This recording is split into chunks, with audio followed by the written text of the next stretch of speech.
This week's episode of Working with Work is all about simplicity.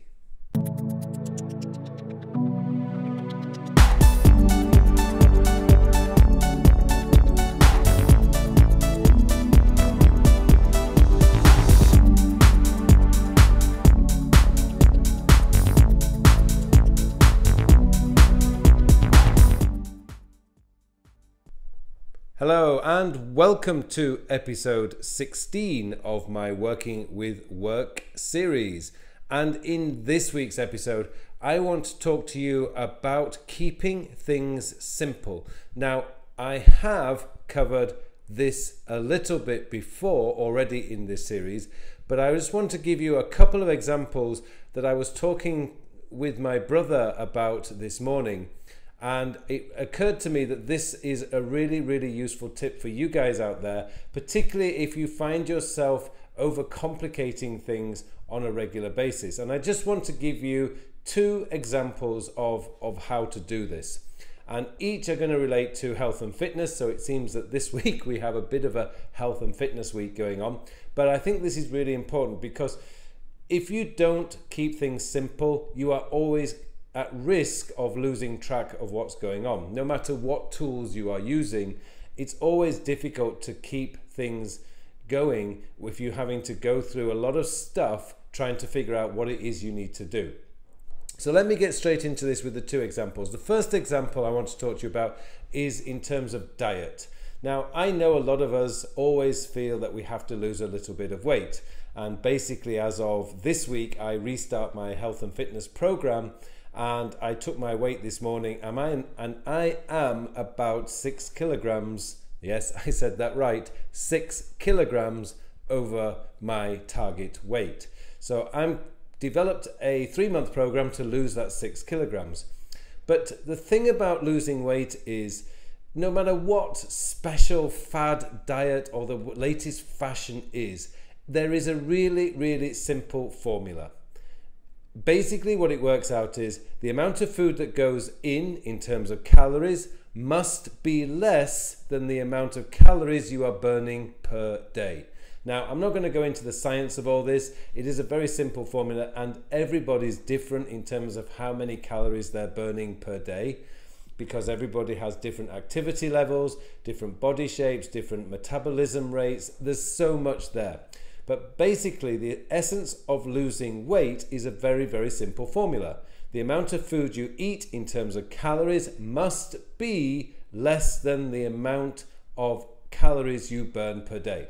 So how do we translate this into a simple formula? Well, into a simple plan for you.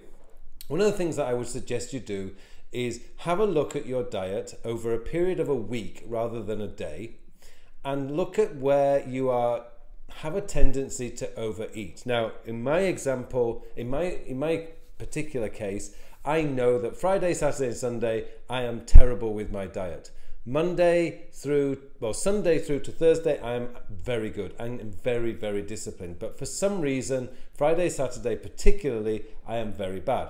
So when I look at what I am eating on a Friday and Saturday, I realize that's where I'm probably gaining most of my weight or excess weight.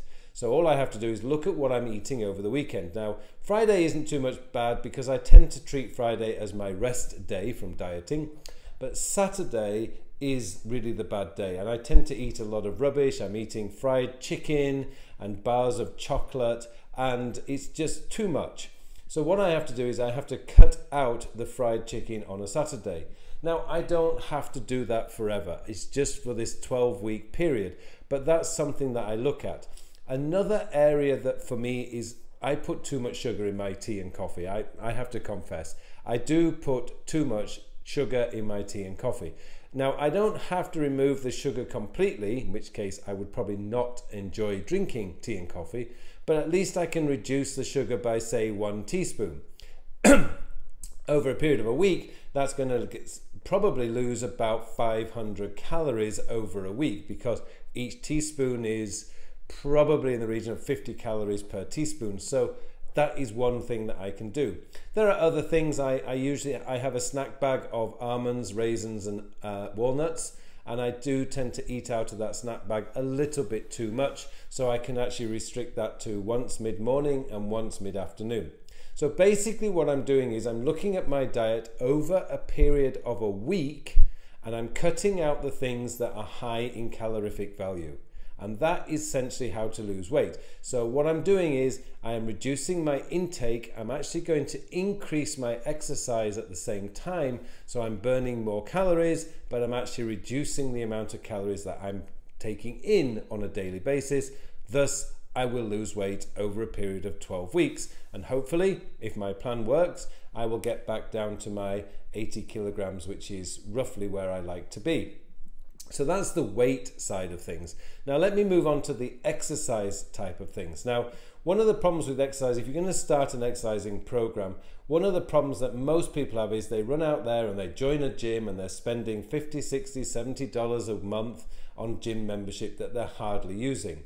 Now, I would recommend, rather than doing that, start slowly. If your body is in a normal sedentary state, and what I mean by that is you're not very active on a daily basis, then the first thing you need to do is just increase your activity. Now, when you're starting out, that could just mean taking a 20-minute, 30-minute walk at lunchtime, and let's say a 20-minute, 30-minute walk in the evening. Well, that's 1 hour or 40 minutes of exercise. Now, as you start, eventually you will plateau, and that's kind of the sign that you need to increase the intensity. So maybe you want to do walk jogging in the evening. Walk jogging is a great way to get into a running program. Now maybe walking and running is not for you.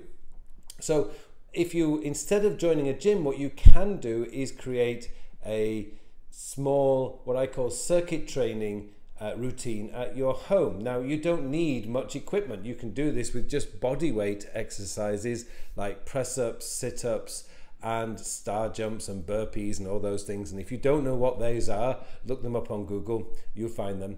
There are so many videos on YouTube, by the way, for home fitness routines that you don't need to spend a lot of money to start an exercise routine. Now, I've been involved in health and fitness and exercise for a very long time, and I've always been told, and I still believe this, is you need at least 20 minutes of exercise when you do your exercise routine. So if you want a good balance, time it for 30 minutes. Now, again, you don't have to do this every single day. Just minimum of 3 times a week. You can do Monday, Wednesday, Friday. Take the weekends off, make sure you're reducing your calorific value, and over a period of 12 weeks, you could lose easily 5 kilograms. And that really is just about keeping things simple. And that's what it's all about. Keep all your actions simple. One of the things that I have to do is, as most of you have been following this series, you know that I want to buy a Range Rover either end of this year or early next year. Now, I've been looking into this, and it's sort of like an ongoing plan. One of the things, I don't have a car at the moment, so I'm going to need a cash deposit to buy the car. So I had a look, how much do I need to earn, how much do I need to save for the deposit. I figured that amount out, and now I have a monthly figure that I have to collect or save to put aside to buy this car. It's not too difficult, it's a little ambitious, and it does mean that I'm going to have to work very hard, and I'm going to have to write a lot of books over the next year or two, but I can do this because I've kept the whole process simple. I'm not worried about the car itself just yet. I'm not worried about the finance package that I will get to buy the car. At the moment, I know that there's nothing I can do until I have that cash deposit. So it's keeping things simple. My focus now is on saving for that deposit, and I've broken that down into a monthly income that I need to earn in order to save for that deposit. So really, that's what I wanted to talk to you about today. Whether it's health and fitness, whether it's saving for a car, or even saving for a holiday or vacation that you may want to do like later this year.